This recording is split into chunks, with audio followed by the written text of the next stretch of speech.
네, 안녕하세요. 천준호 TV의 천준호입니다. 반갑습니다. 네. 오래 기다리셨죠? 네. 네. 오늘은 지만원이가 주장한 5.18은 북한 특수군 600명이 펼친 게릴라전이다 라고 하는 이 말도 안 되는 주장에 대해서 함께 살펴보도록 하겠습니다. 물론 여러분 생각하시는 것처럼 뭐 검증이 필요하냐, 다시 언급할 가치도 없다, 그 이야기를 듣는 것 자체가 내 귀가 더러워진다 라고 생각하실 수도 있습니다.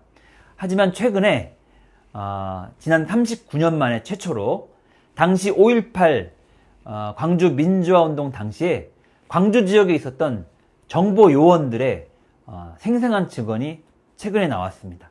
그 생생한 증언을 통해서 지만원의 이 거짓된 증언이 얼마나 허무맹랑한지, 또 광주의 진실은 어떤지를 여러 가지 저희가 생각해 볼 수 있는 점들이 있기 때문에 오늘 그런 측면으로 또 그분들의 증언을 중심으로 이 문제를 다시 한번 살펴보는 시간을 갖고자 합니다. 지난 5월 13일이었습니다. 505 보안부대 특명반 요원이었던 허정환 씨가 증언을 합니다.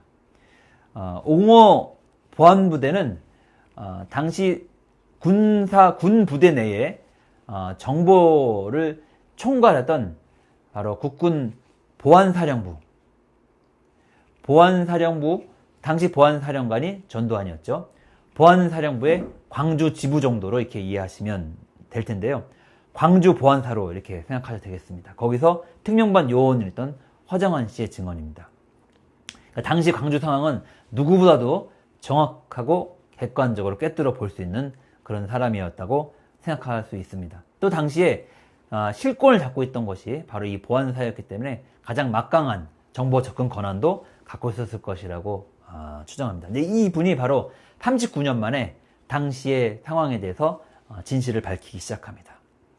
시위에 참여한 광주 시민들을 폭도로 만들고 또 내란의 수괴로 만들기 위해서 거짓 진술을 유도하고, 그렇게 하기 위해서 구타와 또 물고문까지 서슴지 않았다라고 하는 그런 증언을 합니다. 최근에는 직접 광주 현장에, 그 고문하던 현장을 이곳까지 가서 이곳이 바로 그곳이었다, 고문하던 그 현장이었다라고 증언도 합니다. 그분의 말에 따르면 이렇습니다. 정동연이라고 하는 내란의 대학생 수괴를 만들기 위해서 그분이 그 사람의 알리바이였던 여관의 그 숙박 장부도 본인이 직접 찢었다라고 하는 증언도 하기도 합니다. 그 정도로 당시에 많은 광주 시민들을, 민주화운동에 참여했던 광주 시민들을 구타하고 고문해서 거짓 진술과 자백을 만들어가지고 폭도와 내란의 수괴를 만들었다는 것을 이제 밝히는데요. 그분의 이야기 중에 정말 깜짝 놀랄 만한 것이 또 하나 있습니다. 바로 편의대입니다. 편의대는 특전대 요원들로 만들어진 특수부대 같은 것입니다. 근데 이 사람들은 군복을 입고 나오는 것이 아니라 사복을 입고 이렇게 나왔답니다. 광주 비행장으로 30-40명 정도가 이제 투입이 되었다고 합니다. 집단 발포가 있었던 5월 21일을 전후해서 광주로 투입이 되었다라고 하는데요. 이 사람들이 주로 했던 역할이 유언비어를 날포하는 겁니다. 유언비어를 날포해서 광주 시민들을 자극하는 겁니다.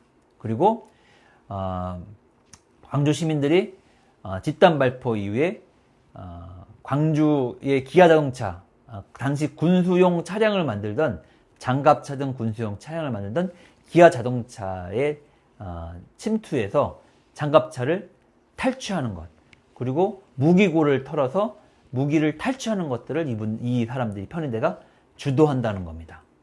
즉 편의대를 투입해서 광주 시민을 더 자극하고 광주 시민들을 무장시켜서 폭도처럼 보이게 만드는, 그래서 더 큰 병력을 대거 광주로 투입시켜서 광주의 민주화운동 세력을, 민주화운동하는 시민들을 그야말로 깡그리 초토화시키는 작전을 벌일 수 있는 명분과 근거를 만들어내게 되는 일을 하게 되는 건데요.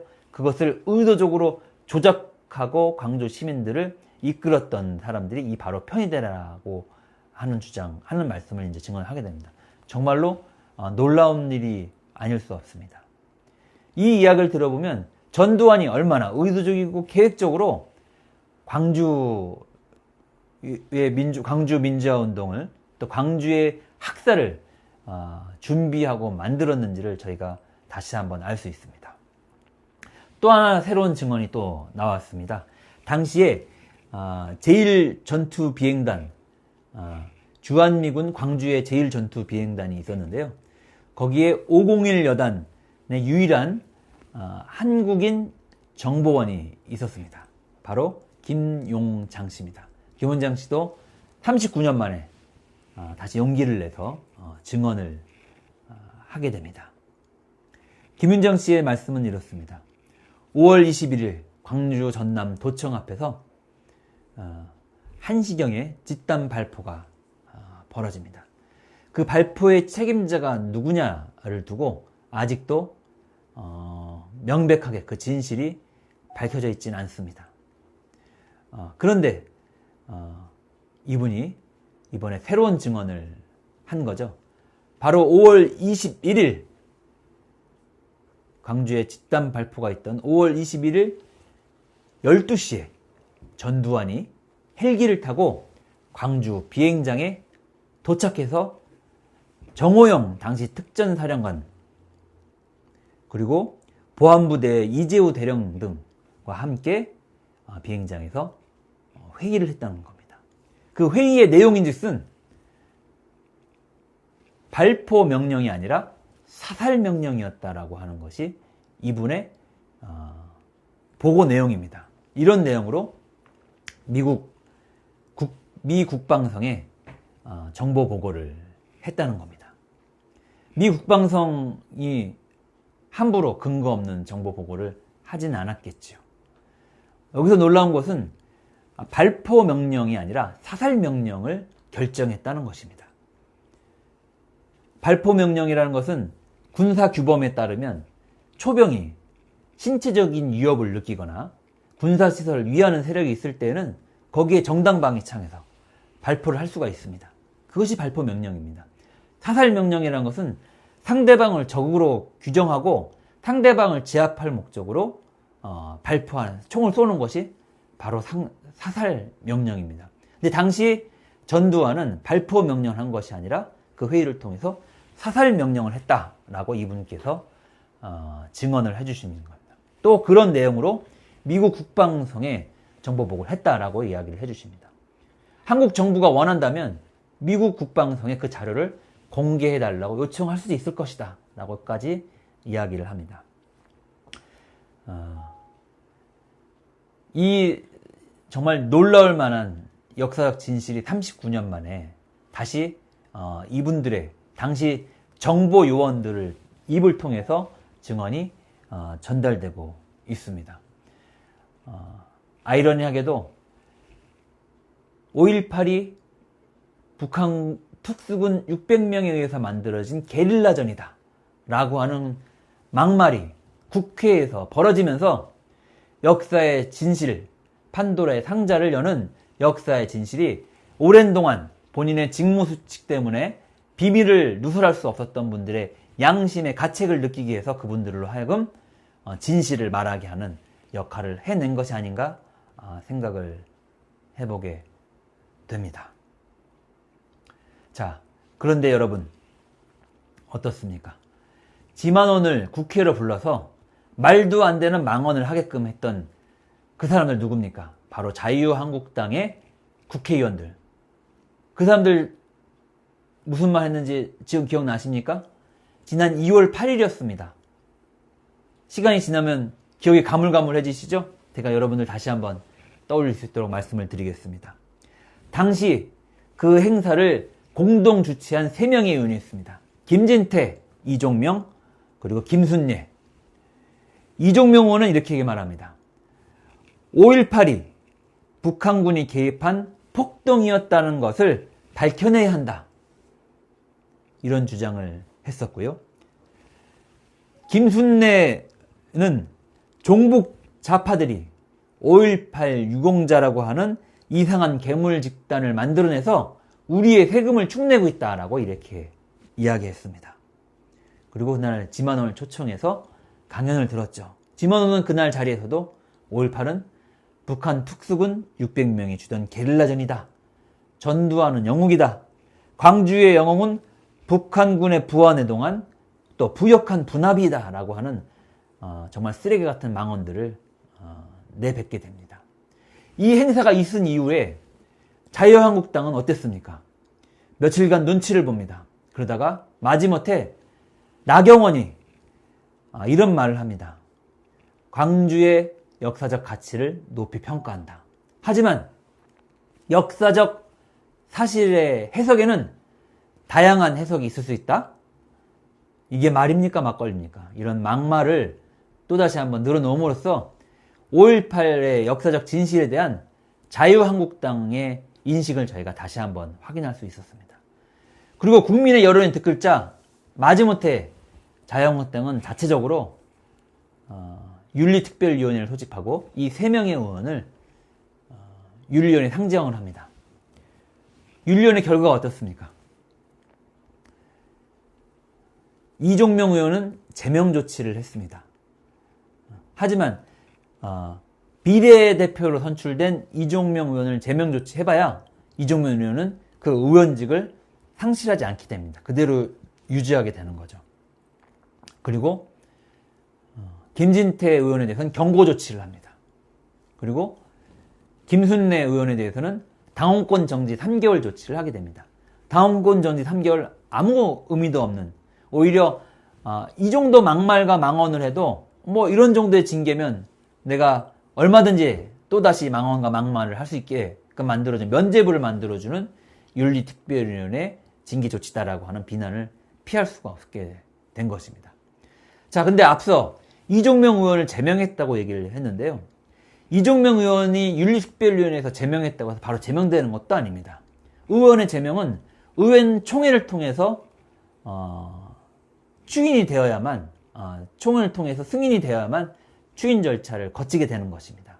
그리고 제명 조치가 확정되는 건데요.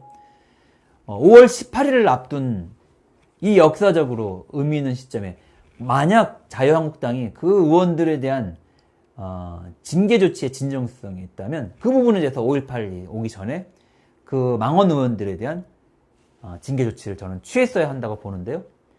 최근에 그 의총을 주관하고 나경원 의원에게 또다시 물었더니 나경원 의원이 5.18 전에는 국회 이번 주에는 국회 상황이 없어서 어려워서 의원총을 소집하기 어렵다라고 밝혔죠. 사실상 5.18 이전에 그 의원들에 대한 조치를, 제명 조치를 취하기는 그 의원에 대한 제명 조치를 확정하기 어렵다라고 선언한 것이나 다름없게 됐습니다. 자, 과연 이런 행태를 볼 때 자유한국당이 5.18 망언한 의원들에 대한 징계, 진정성이 있다고 전혀 볼 수 없는 것입니다. 그런데 이런 마당에 황교안 대표가 5월 18일 광주를 방문한다고 이렇게 하고 있습니다. 저는 상당히 수상한 움직임이다 라고 생각합니다. 상당히 그 의도가 의심스럽습니다. 그리고 매우 불순하다고 생각합니다. 황교안 대표가 광주를 방문할 생각이 있다면 광주에 대해서 망언을 한, 광주의 민주화운동을 모욕한 그 의원들에 대해서 좀 더 명확한 징계 조치를 취하고 그것을 확정시키고 난 다음에 광주를 방문해야 되는데 오히려 광주 시민들을 우롱하면서 광주를 방문하는 것은 광주 시민들을 자극하려고 하는 의도가 있는 게 아닌가, 이렇게 볼 수밖에 없다고 생각합니다. 자, 생각해 보시죠. 왜 황교안이 지금 이 시점에서 광주 시민들을 자극하겠습니까? 바로 광주의 시민을 자극하고 그 지역 감정을 바탕으로 영남의 지지를 결집시키겠다는 아주 불순한 의도가 있다고 생각합니다. 이런 사람이 공당의 대표가 돼서 또 차기 대권을 이야기하고 있다는 것이 정말로 개탄스럽고 안타깝고 정말 위험한 일이다, 이렇게 생각을 하지 않을 수가 없습니다. 자, 아마 여러분들이 이 영상을 보실 때쯤이면 5월 18일 이후에 황교안이 광주를 방문한 이후 시점일 수도 있겠습니다. 그 진실이 황교안의 저런 교활한 행태로 광주의 진실이 저는 왜곡될 수 있지 않다고 생각합니다.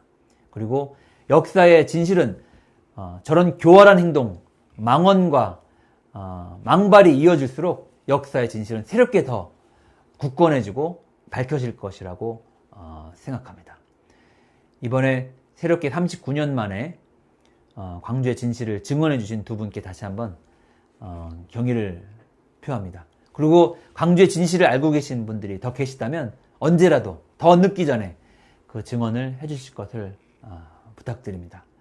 오늘 짧은 시간이지만 지만원의 막말, 그리고 새롭게 이번에 광주의 진실을 밝혀준 김용장 씨 그리고 허장한 씨의 말씀을 소개시켜드리는 그런 시간을 갖게 된 것을 다행스럽게 생각합니다.